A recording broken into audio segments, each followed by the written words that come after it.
We are back with the I Still Believe in Cleveland podcast. The two hottest teams in football. This sounds surprising, but the Cleveland Browns and the Denver Broncos, longest winning streaks in football. But first, we should take a victory lap. Yeah. We had some bad news last week with Deshaun Watson going down, DTR replacing him. DTR steps in to beat the Steelers. Steelers so disappointed with their performance that they have now fired their coach. Fire Canada. Drew, man, Steelers not looking so good. It ain't no fun when the rabbits got the gun, huh, Pittsburgh? How you like it soon to be last place Pittsburgh Steelers when you lose to Browning and the Bengals next week. You will be in sole possession of last place, right where you yins belong. It felt so good to watch them panic fire one of their coordinators after losing to the Browns. The Browns didn't play their best game. They didn't offensively. They didn't even bring their B- game, and it was still enough to beat the hapless, going nowhere, mired in mediocrity, hapless Pittsburgh Steelers. This is the worst 6-4 team this league has ever seen, much like they were the worst 11-0 team in league history.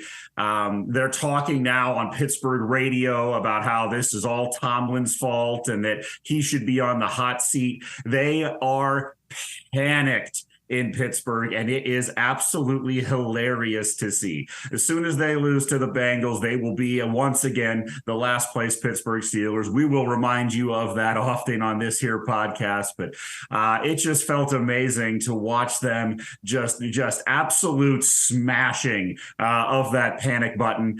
And there is nothing for them this year. They invent a running backs coach to be their offensive coordinator to try to salvage draft bust Kenneth Shane Pickett, and they know it. They know all of this, and it was just awesome to see a 5th round rookie show up and just dash any hopes that they had. They took a look at the quarterbacks they were going to play. It looked like once again everything was going to align for the last place Pittsburgh Steelers, and it didn't.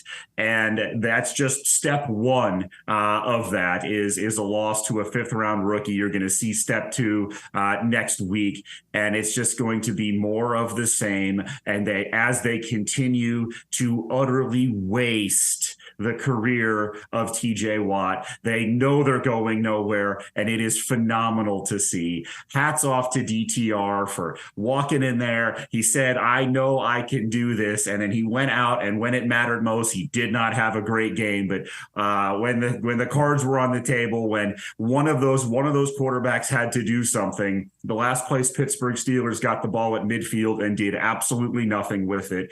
And a 5th round rookie, Dorian Thompson-Robinson, got the ball deep in his own territory and marched that team 65 yards down the field to kick a chip shot field goal to beat the last place Pittsburgh Steelers. Enjoy this, fellas. You speak of a 5th round rookie, Dorian Thompson-Robinson. He got the job done. Kevin Stefanski's strategy was to play conservative, don't turn the ball over. The Browns did that, but the Browns also made moves at quarterback to bring in Joe Flacco. DTR still the starting quarterback. Eric, what do you think about that quarterback room? Is DTR still the long-term starter? I hope so. Well, for all the individuals that are worried about DTR completing forward passes, this was the Browns' game plan. They weren't going to subject him to the speed and tenacity of TJ Watt and Alex Highsmith coming off the edge on a frequent basis, which is what we saw in week 2. So they were going to have him get the ball out quickly. 3.8 yards per attempt, which was also little boy hands yards per attempt for the other team. So that's got to tell you something right there. I expect that to go up this week. The Broncos have a good defense, but I don't have the same type of concern with their pass rushers the way the Steelers do. I expect them to have a little more developing plays, maybe not 7-step drops, but a little bit further to let plays develop. So I like to see what DTR does with this offense. I expect him to play a little bit better. He's still got to manage the game, still got to refrain from throwing interceptions, which is what put PJ Walker on the bench after Deshaun Watson was injured for the season. As far as Joe Flacco is concerned, yeah, he's an insurance policy. He hasn't been in a lot of games recently and, hasn't even been on a team this season. So I'd like to see DTR, somebody who's been in this system all year, kind of take the reins and, manage. If you want to do a Brock Purdy, that's pretty high hopes. But if you could do a Brock Purdy like job, manage the game and let the other 2/3 of the team, the defense and special teams, kind of do it for you, great. If we do have to go to Joe Flacco, he has a pretty solid arm. He can hopefully hit the deep routes, but he has absolutely no mobility, which is what DTR was able to do, pick up a couple third downs this past week. I hope he has those type of runs down the road, not consistently, as you saw what Deshaun Watson, how he injured his shoulder week 3 against the Titans. But if he can kind of move the sticks on a 3rd and 4, 3rd and 5, just get those 5 yards and, get a new set of downs, excellent. But, it's not necessarily the quarterback room we wanted or we're expecting at the beginning of the year, but here's where we're at. We played worse. So being the most efficient defense and special teams in the NFL by many metrics, we don't have to have Dan Marino, Peyton Manning, Tom Brady back there. We just need a guy who can run the offense, not turn the ball over, and I like our chances. I might add University of Delaware's own Cleveland Browns legend, Joe Flacco. And this now makes objectively, this is now 4 quarterbacks the Cleveland Browns have had that are all better than the starting quarterback of the last place Pittsburgh Steelers. Eric, what happens first? You record in your basement or Joe Flacco starts for the Browns? Hopefully me in my basement. Okay. Right. Yeah, I like Joe Flacco, seems like a good guy, but I want him here as a mentor role. We'll just leave it at that. Basement, yeah, we don't need to get into that stuff, but we'll go with that. Okay, support behind DTR. That sounds good. Facing the Broncos, who have continued their support with Russ Wilson. Drew, going back to you here. So Russell is not exactly cooking with the Broncos game plan as of late. What do you expect from the Broncos in this game? A lot tougher game than what we had originally thought a couple of weeks ago. Yeah, they're playing pretty good, and the lion's share, I think, credit of that goes to Russell Wilson to a certain extent. The coaching staff, I don't think, really trusts him. I think there's something to be said about that. But in terms of what he is allowed to do, he is operating at a pretty high level here. I know there's some sort of easy bake oven cooking analogy here somewhere. I'm not exactly finding it because it's not making fun of the last place Pittsburgh Steelers, and that's where my mind is right now. But Russell Wilson's playing better. These actually Broncos and Browns, Ryan, you alluded to it when you started. These are number 1 and number 2 win streaks in the NFL. So one of those has to give here. One of the things that I noticed about the Broncos, they have right now, and this is admittedly skewed by that Miami game, but they have the league's worst rush defense. They allow an average of 160 yards per game.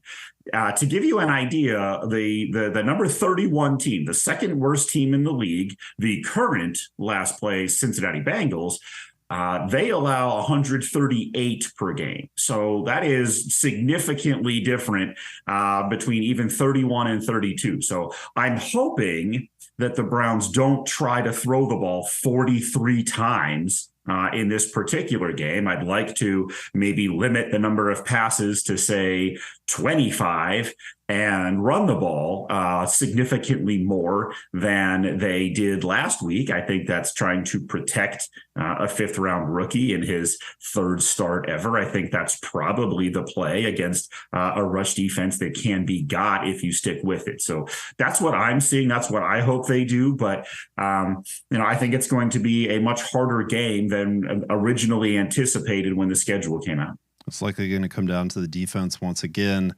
Myles Garrett, great game against the Steelers. Eric, he's really putting together a resume where Myles could be an MVP candidate, especially if the Browns can somehow continue this winning streak. Do you think the NFL is ready once again? I think Lawrence Taylor, last defensive MVP for the overall league. Is that even a possibility with this quarterback-driven league? Yeah, it's a possibility, and I like to think Myles has a little bit off the field better personality than LT, but that's another story for another day. So currently Myles is NFL leader in sacks with 13. Danielle Hunter has 12, and that guy just to the east of us is 11 and a half. The other thing is that he has also had four forced fumbles, 11 tackles for loss, 23 quarterbacks hits, and his, if he does get the MVP, the play that a lot of people are going to keep showing over and over and over again is that blocked field goal in Indianapolis. Normally it's always going to be a quarterback. Occasionally it was a running back with Adrian Peterson. The year he had over 2,000 yards. But with this Browns team, it's going to be the reason why they win the games is going to be with their defense. And the fact that we could potentially win our division, God willing, even get the bye. Again, that's going to be something that we have not done in a generation, basically. And again, that's going to be attributable to our defense. It's not going to be because our quarterback. So he is our face of our franchise right now. And, if we continue as a team success, I like his odds. It's not going to be easy. I mean, you even saw what Pat Mahomes did yesterday. Very, they didn't even score last. I know they were playing against the Eagles, but they did not score in the second half. A lot of people are expecting that 300, 400 yard games out of him all the time. And it is a quarterback driven league. You got Joe Burrow injured. You got Deshaun Watson injured. I mean, there's just not a lot of candidates as there would be in a normal season. And, maybe this is our opportunity for the Browns to strike while the iron's hot, both in terms of as a team and as Myles Garrett as an MVP candidate. So I'm going to be positive and say he's got a chance. He's the best player on the league's most impressive unit, the Browns pass defense, the Browns outside overall of Dustin defense. Hopkins. Okay, fair. But yes. Some big games coming up. We got Broncos and then the Rams going to LA. We got the Jags at home, and then we've got the Bears at home. So Jags are tough, but these are winnable games. We've already played a lot of our AFC North games and done very well in those games. So we've got 4 games ahead of us, but it's a super important one to go to Denver, try and pull out this victory against Broncos who have been playing well, and you've got DTR. So hopefully DTR really positions himself for success for the rest of the year, can throw the ball downfield, maybe opening up the playbook a little bit more against the Broncos defense, not quite the Steelers. So it's going to be a great one. After the Ohio State victory against Michigan, we'll be very happy to see a Browns win this Sunday.